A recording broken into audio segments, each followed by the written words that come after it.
Hello everyone, this is IC here and today we are going to be talking about are video games graphics cooked, and the short answer of that is they are most definitely cooked. And the reason why I'm saying that is because the state that video games are recently being released are very unoptimized, and I don't think you can even call them unoptimized. I think they're just made to be played badly so that people will be forced to use DLSS or FSR technologies. And when FSR and DLSS technologies were released, they were thought to be a very useful tool for users who don't really have high and graphics card and can't really afford gaming the way that some people with higher budgets can. And that felt really good until it wasn't, because what ended up happening is that video game developers have ended up taking more advantage of this technology than players were supposed to, and they are releasing games in a very bad, unoptimized, and I will definitely call it unoptimized, because if it were optimized, people wouldn't have to be using these technologies. And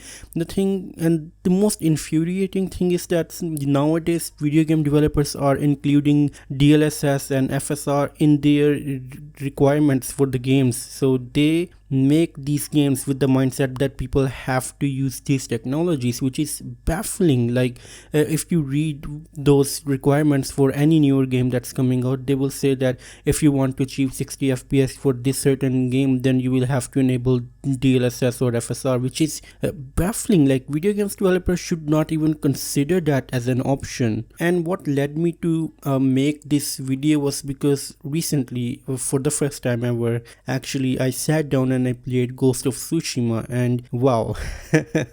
Yeah, so I've definitely been under a rock, and I feel like I should have played this game a long time ago, because god damn it, it is a really beautiful game. And above that, it not only is it a really beautiful game, it is a really well optimized game. Not only when I sit down and I click on the icon of the game, it boots up really quickly. What's really baffling for me is that it also uses the fast travel function really fast, which is the first time I've ever seen a game does that. Like, I've played so many other games from PlayStation 4's era, and they have never been able to achieve that, and this game just does it so fast. It is baffling, because I've played like Assassin's Creed games, and they take a long time for you to fast travel. Usually what I would end up doing is that I would click on a place where I want to go, and then I would pick up my phone and I would start scrolling through some reels until the fast travel loaded, and then I would play the game, which is usually the case for most of Ubisoft games and other games.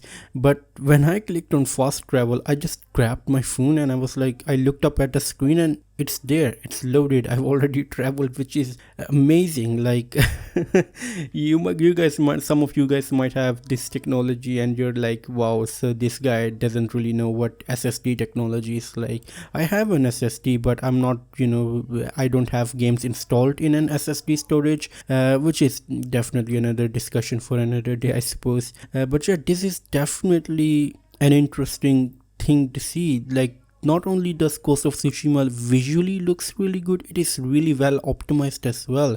And I am running that game natively on my graphics card, which is a GTX 3060. And now I want to compare Ghost of Tsushima to a much more recently game called Monster Hunter Wilds, and it is definitely an interesting comparison, because you see these two games compared, and I think both of those games look visually very interesting, but only one of them plays really well. Then the latter game, Monster Hunter Wilds, is so poorly optimized that I've heard people say that you need a 4090 graphics card and use DLSS on balance to get 60 fps in that game. I don't even know what to say, man. Like, that is insanity. That is fucking sheer insanity. That is not how things should be. Like I think in PlayStation 4's era, game developers were targeting graphics card that people were using mostly. Like the graphics card that was mostly used in the world, which could have been like 1060 at the time. I was also using that graphics card, and I think video game developers also targeted, like the mid-tier graphics card. So that really worked well.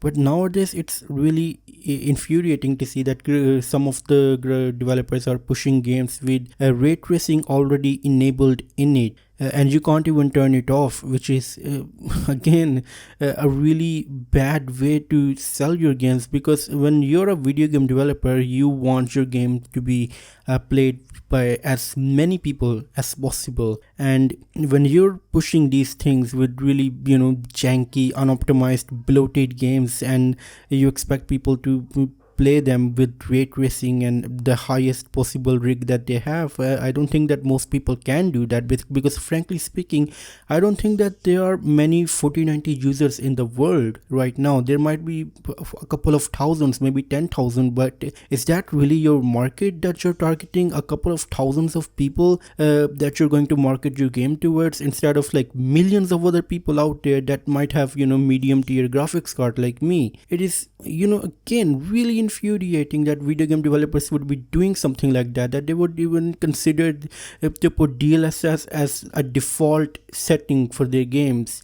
And when you look at these games visually, I'm not saying that Ghost of Tsushima is like the magnum opus of what graphics should aim to be.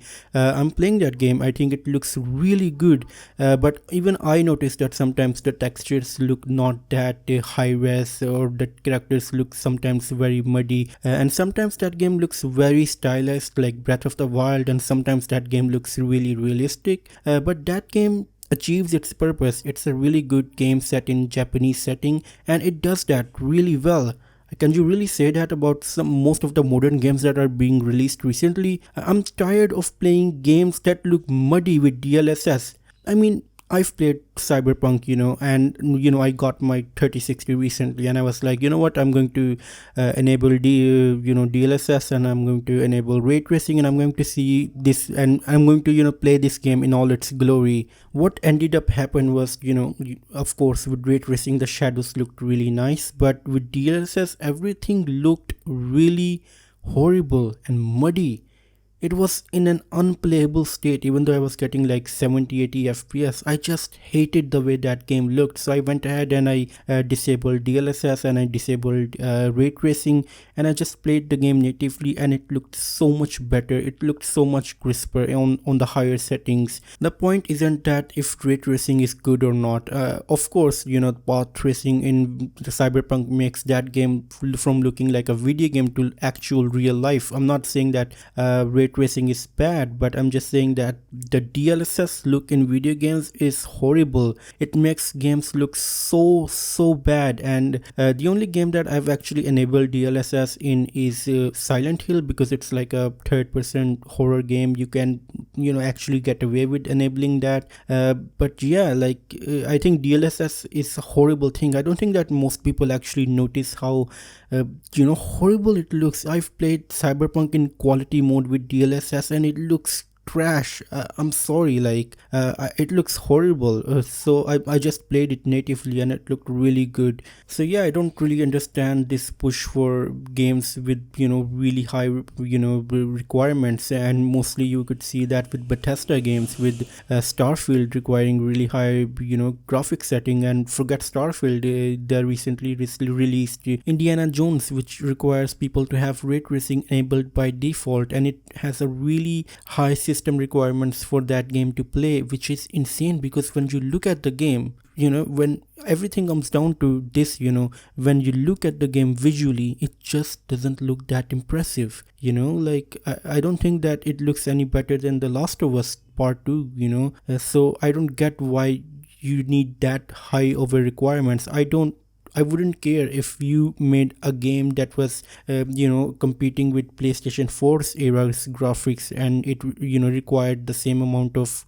system requirements, which wasn't that high, and it still looked really good. I wouldn't care if you aim for that, but if you give me a game that looks horrible, plays horrible, and has a really big requirements for my PC, I just don't see what's in it for me. So yeah, like that's what I'm thinking right now. Let me know what you guys think about these huge, insane PC requirements that are getting big and bigger every single day. I think gaming is just becoming an even more expensive hobby for most players. I know it is for me. So yeah, let me know your thoughts in the comments down below, and as always, it's time for a goodbye.